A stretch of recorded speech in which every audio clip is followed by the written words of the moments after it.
Fresh for the new year, Lettice Bromovsky and Jonathan List, both political commentators. Good morning to you. Morning. Good morning. That's a bit down. Good morning to you. Good morning. Oh, that's very good. Happy New Year. How are we? To you. Good, Yes, good. Good. A new year. So before Christmas, I was saying Rishi Sunak sort of limped into Christmas, and then now we're in the new year, and another disaster. Still limping. He limped out. I don't think he's limping. He's now sort of being dragged around. And Just a flesh wound. very good, very nice reference. It shows your age. So I'm older than you are. Oh, you're much older. So this is all right. Thank you. This is Chris Skidmore. So Rishi Sunak has been going from by-election to by-election. I mean, it really is like hacking off one MP after another. And I kind of feel a bit sorry for him. He's trying desperately to hold the party together. Well, I'm just being nice. This is my New Year's spirit. No one else in this room. I know. But so this is Chris Skidmore, a former energy minister. He's now quit over Rishi Sunak's plans to boost oil and gas fields in the North Sea. So this is going to be a huge battle in the Commons next week. He says he is resigning the Tory whip.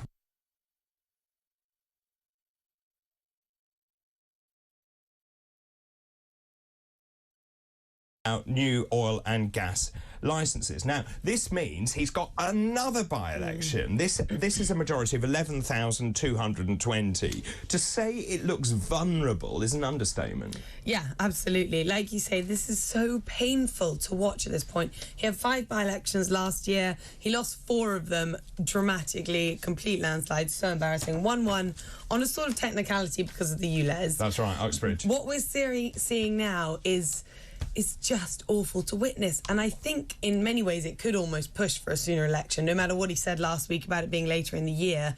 If it continues down this path of continuously chipping away, they could pull it closer. But I also... Could they? Well, I really wouldn't rule that. I mean, even the language that he used in that was so wishy-washy. It was so... So he said, my working assumption, and that gave him this huge amount of manoeuvring. Exactly. And I thought that was kind of a weak stance to be taking in many ways. There's little time now for him to put into place when it is, and he couldn't even give a more direct answer to that. And he said, you know, it's my working assumption. I think that's pretty weak as far as it goes. But the cynic in me for Chris Skidmore here thinks what he's done is very underhanded as well, because there is only a mere few months left until we'll have the general election, and he's done it at a time when he already knows he's going to be stepping down, and he knows that seat will no longer be there at the next general election. And so he's stepping down now. His seat's not going to be there. Anyone who comes in will only be there for a few months. And so I think it's very underhanded. Jonathan, but is this basically him being stabbed in the front by one of his own MPs? It can't. I mean, Labour has a strong lead, although I still, we've talked about this before, I don't think it's quite as firm as people make out, but it's still miles ahead. But in terms of this, what does Rishi Sunak do from here? Does he just bite the bullet, go for an election? Does he hold out? Does he hope? Because out of those 5 pledges, he's only delivered one, and I'm not sure he delivered that anyway, which is inflation. But the fact is, he's only got 20% in his exam grades. Does he then hold out for as long as possible? What does he do? No, he doesn't hold out as long as possible. That's the worst thing he could do. Just wait for the clock to go down so everyone knows that he's a loser. Exactly. And if you remember, after the 2010 election, the allegation of squatting in Downing Street, which was made against Gordon Brown, that was so poisonous and kind of like forced sort of Brown's hand, if you like, and sort of, you know, hastened the end of that sort of interregnum before the coalition came in. And so now Labour has got this quite clever attack line of squatting in Downing Street. I think that Sunak had to kind of declare his hand on May, because if you remember, again, going back to Gordon Brown never made a public statement either way on the 2007 election. There never was. But because he never spoke about it, and because he allowed kind of buzz to gather about it, when he then decided not to go, he was seen as everyone as bottling it, even though he never actually said anything. So Sunak has sort of given himself a little bit of political space by saying it's probably not going to be May. So if he decides to go for May, then he can't be accused of sort of bottling it. So that's quite interesting, isn't it? That lots of people said it would be May, because if we have the local elections and they are absolutely catastrophic for the Conservative Party, then that will be incredibly difficult to row back from. Yes, or could could it be a really clever double bluff? So that he's making everybody prepare for later in the year, and then he suddenly, at the shortest notice, announces no. Oh, sure, but Labour's not going to be stupid enough to fall for that. Their election campaign is fully underway.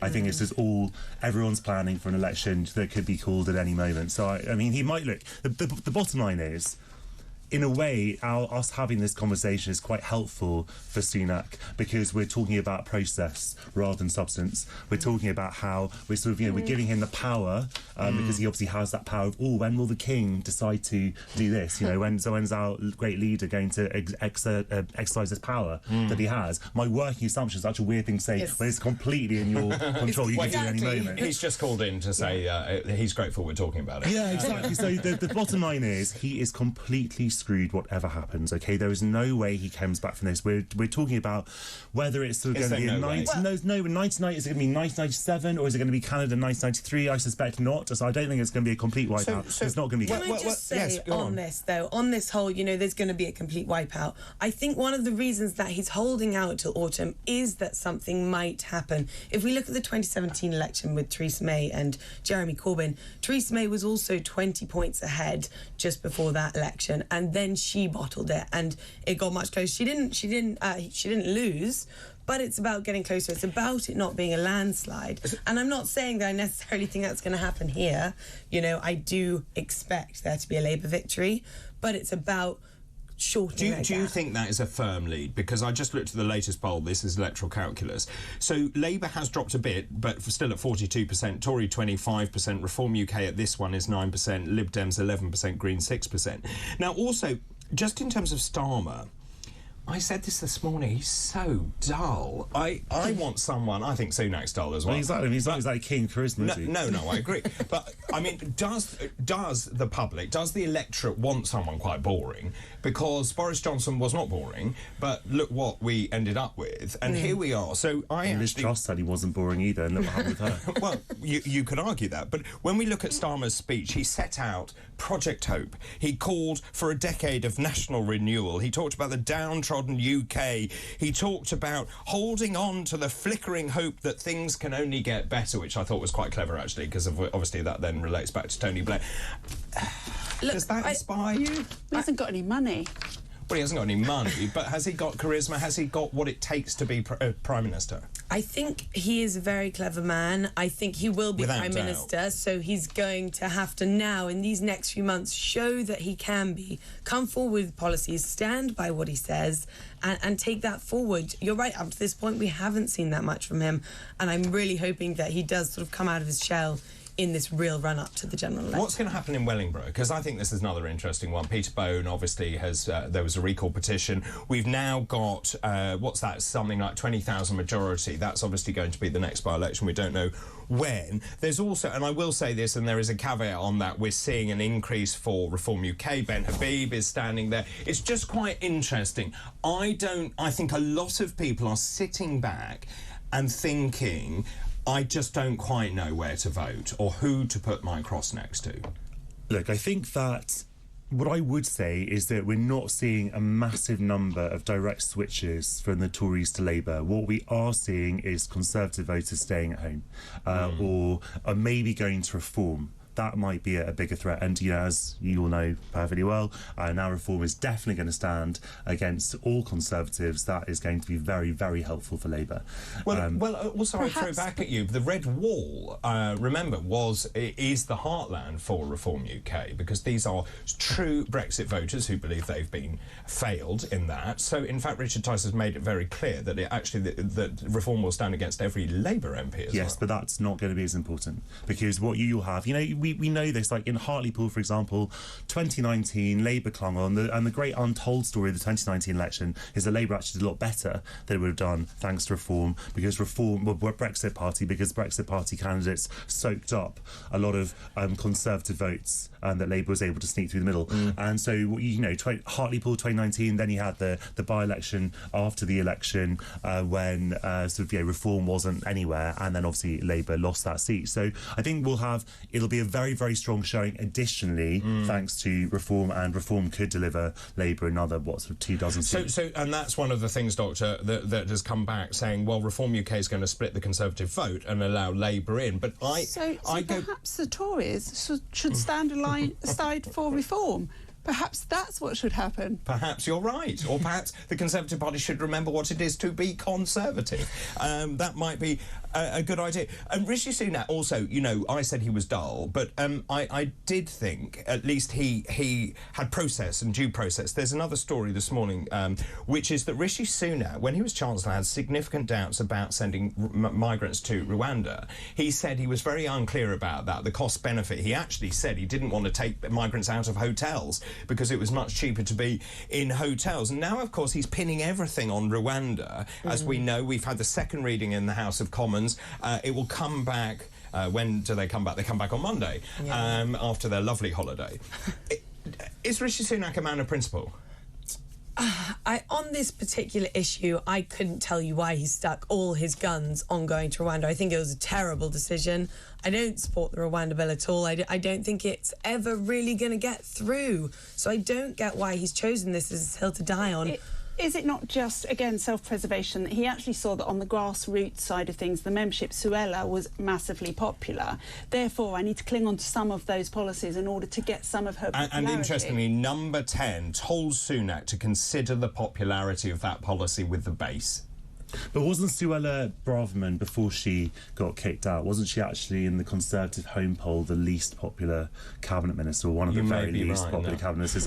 Listen, the great thing about her, well, from her perspective, is that she's a fantastic self-promoter, and she sort of carries this all around her, which is very much Emperor's New Clothes, when she kind of says, well, she's going to carry the party with her. It's like Boris Johnson at the tail end of his power, you know, when he sort of led the protesters through the lobbies in the Brexit Northern Ireland bill, and there were 6. There were 6 rebels. You know, Braverman doesn't have any base behind her. I'm not sure she has a particular base in the party either. So I gave Rishi Sunak 20% in his exam grade so far. One of the other things he's going to do is stop or reduce hospital waiting lists. We know it's an absolute disaster. And that brings us on to the junior doctors' strikes.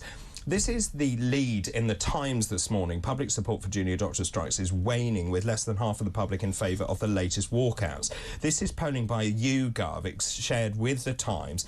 Found 45% of people support the medics.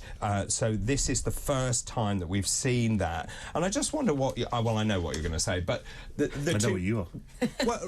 There were 2 parts to that question. Look, Renee's come back with a list of what all of those levels of doctors get, and it isn't actually what they're telling you. But I think it's fine to say you want to be paid more, to be represented more. I actually think we need to look after doctors more. That solves much of the problem, because they feel undervalued and underutilised, or at least they're not loved enough, and that would go a long way. But the question is, just in terms of what they're doing, do you think their tactics are right? That's a good question. Thank you. I don't know, and it's always been, whenever I have this conversation, I always say I'm not a member of a union. It's not my job to kind of second guess unions or to kind of issue running commentary on their tactics, because that's a matter for them. It's obviously there are questions to be asked if you do have sort of popularity waning, although I think it's important to know that even in that YouGov poll, the number of people supporting the doctors is still greater than the number opposing, because obviously you have a lot of don't knows. Yeah. So you still have basically a very slight majority. As you yourself and your family are affected. It is, of course, when you have a 6-day strike in January, that's going to affect a lot of people. And, you know, the purpose of a strike is not to inconvenience people, is not to kind of hurt the people that you care for, and that's, you know, every doctor ultimately cares for patients above everything else, and patient safety, the BMA acknowledges that patient safety is important, but at the same time a strike has to demonstrate the value of the labour that is being withdrawn, otherwise it's pointless. So you don't have a tube strike in the middle of the night, you have it during the day at a rush hour to demonstrate the value of that. But for example, come on, if you valued your patient above anything else, you would not be on strike. I'm sorry, Jonathan, I say that as a doctor, you would not be on strike, and my friends who don't support this because they do support their patients are not on strike. Well, I think in this moment then as well, then there needs to be some sort of leadership and maturity in the conversation, where either the government is willing to meet with them while they're still on strike, or these doctors willing to go off strike to meet at the table, and I think that's what needs to happen. Remember those words, leadership and maturity. I need to take a break. Remember those two words, because we'll come back. I need to write them down. We'll come back to that in just a second. We'll just take a short break. This is Talk TV. Also joined by Lettice Bromovsky, Jonathan Liss. We're in the middle of head-to-head. Lots of messages coming in as well. Renee, you need to leave your London Waitrose bubble. Aldi and Lidl do a very nice white and red wine for about £4. Actually, and £7 will buy you a nice white wine or red. Actually, I do shop in Lidl. I like Lidl. OK, all right. There you Enough go. advertorial. On the doctor strike, they're losing massive support with their murderous tactics. That's very strong. The way things are going, I'm glad I'm in my twilight years. I despair for the future. That's Neil. What were those two words, Lettice, that we...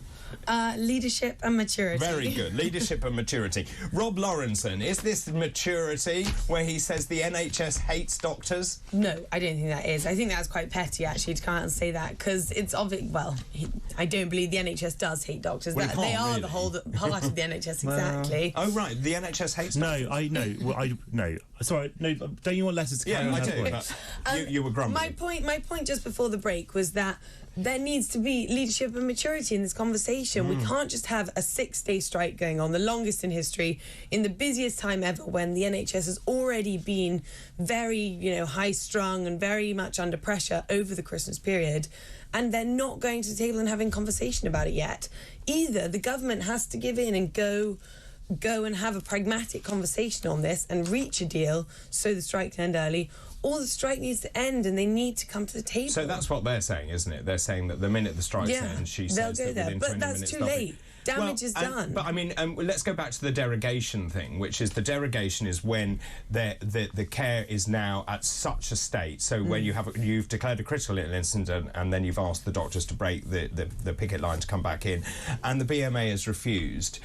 I think they're given two. Look, and again, just two doctors, not two doctors, just two doctors. Yeah, I read. So look, again, it's not for me to kind of... we don't know on the outside exactly what is going on in negotiations. We don't know what's happening in the unions. I read one piece that said, well, the NHS didn't supply enough evidence to show that they had exhausted all other staffing options, etc. And obviously there were a couple of instances where it was decided that the NHS had exhausted all those other options. I think that also does show that the BMA is aware, and the doctors are aware, that that patient safety does need to be paramount, and there does need to be a minimum level. But I think we also need to go back to the politics of this, that the government has really been dragging its feet since the beginning under the woeful Steve Barclay, and now under Victoria Atkins, who, and I don't think that you need to be a medical expert to be a health secretary, but it certainly helps. And if you go on television a few weeks after getting the job from nowhere, and you say junior doctors, or doctors in training, as I call them, in such a haughty, arrogant way that is going to alienate every single junior doctor who, let's not forget, are the absolute backbone of the NHS. Without junior doctors, the whole thing falls apart. I actually think that junior doctors don't like being called junior doctors, because some of them are very senior doctors. Well, and I agree, and it's a training misnomer. is actually something that they would prefer to be called. Because actually everyone is always in training, and junior doctor goes... They're not fully qualified, though. It feels like an Yeah, insult. but they are fully qualified. So you qualify and then you go into... Obviously, right. David, but when you say doctors in training, it makes it sound like you're something like 19-year-old So she's weaponising the language. Exactly. And this is the bigger problem. But I do wonder whether the BMA, whether they've now crossed the line, because the BMA seems intent on bringing down the government. I don't know, maybe I'm wrong, but it feels to me that we've got unions, hardline unions now, picking on the government. They can sense a weak government, which it is, and they're determined to pull the government down or push that election. I think there's something to say that they are pretty hardline. They've been striking for a long time and they're looking for a deal out of this. But I think going back to what you said earlier, Renee, about if someone came to you and said, we need you here, people are dying, no matter what your quarrel is with someone else, you should put that down and go back and help in that situation. And that's what I hope everyone would do But they do, like we saw in the nurses' strike, and someone collapsed outside the picket line. So everyone, because it's your instinct. If you're in that profession, with a very tiny minority of exceptions, as we know, but your absolute gut instinct is to help people. And that just again should just be a wake up to people. If you are being pushed to withdraw your Labour when your instinct is always to help people, there must be a reason for that. There must be a good reason. Yeah, I mean, I agree. I think that we need to find a solution, and very quickly. In terms of the Conservatives, there's another story this morning. It's in The Sun. Jeremy Hunt is planning more personal tax giveaways. This is national insurance, obviously, will give people more money in their pocket.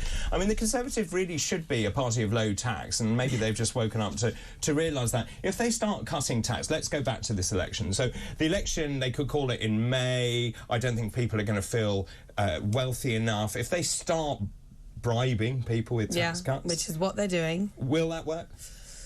I think it's too little too late in this particular scenario, to be honest, but this is clearly what that is, bribing people with tax cuts. The 2% national insurance tax cut that came in today, more promises of tax cuts that are going to be announced. At the end of the day, it is too little too late, and there's been too much sort of bad blood and bad water going on right now. So no, I don't think it is going to work. Too little too late? Yeah, I completely agree. It's people, I think the writing on the wall, people have made up their minds. We saw the national insurance cut announced in the autumn statement, and it had absolutely no impact on the polls. It was forgotten after a couple of days. I'm sure the budget will be the same. I think it's because people don't really see it as a huge tax, actually, or that important. I mean, look, if you look what we've said, I've been saying this for such a long time, and other people have as well, that if you really want to help people, then you go back to what was absolutely the complete norm in the 70s under the Rooker-Wise Amendment, which was to increase the threshold with inflation, and that's been frozen for 7 years. So Indeed. you make and it's not a socialist thing to make the lowest paid pay more tax. It's much more progressive. No, it's not socialist to say that, you know, we should increase tax to the lowest paid. Right. It's actually much more, it should be, everyone should agree that we should increase the threshold to the lowest paid, the people who don't even pay tax, they should have much more of their money in their own pockets, and then you just increase those thresholds so people can keep more of their money, and the highest paid pay I want more. to see anyone earning under 20,000 taken out of tax completely. I want all of those tax bands raised, because it's absolutely ridiculous that what we call fiscal drag. And also, any benefit that anybody gets from this 2% drop in national insurance, they don't see because it's been eaten up by fiscal drag by freezing the threshold. Very quickly, because time is tight, it's Sunshine Saturday today. Did you know this? I didn't actually. No one's told the Sun. No, they haven't. So today is the day everyone goes online because they're so miserable and the weather's vile and there's flooding everywhere and you can't get anywhere and everyone's on strike, and so you go and book a holiday. Where do you want to go?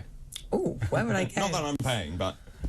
Well, actually, we were having this conversation outside, and I've never even been to Spain before, so I would definitely go to Spain. You like Spain? I like Spain. Yes, you know this. I go to Spain a lot. I've just been to the Maldives, which was absolutely fine. That's very nice. It's all right for some, isn't it? Well, I mean, I actually did book a holiday in the depths of winter. I'm going to Brazil for Carnival. Super. I know. Yeah, super excited. Dare I ask what you're wearing? I know. I'll send you photos you can broadcast them to my fans on Instagram. I can't wait. Thank you very much to both of you. And Happy New Year. Lettice Bromovsky there and Jonathan Liss, both political commentators. And that was today's Head to Head.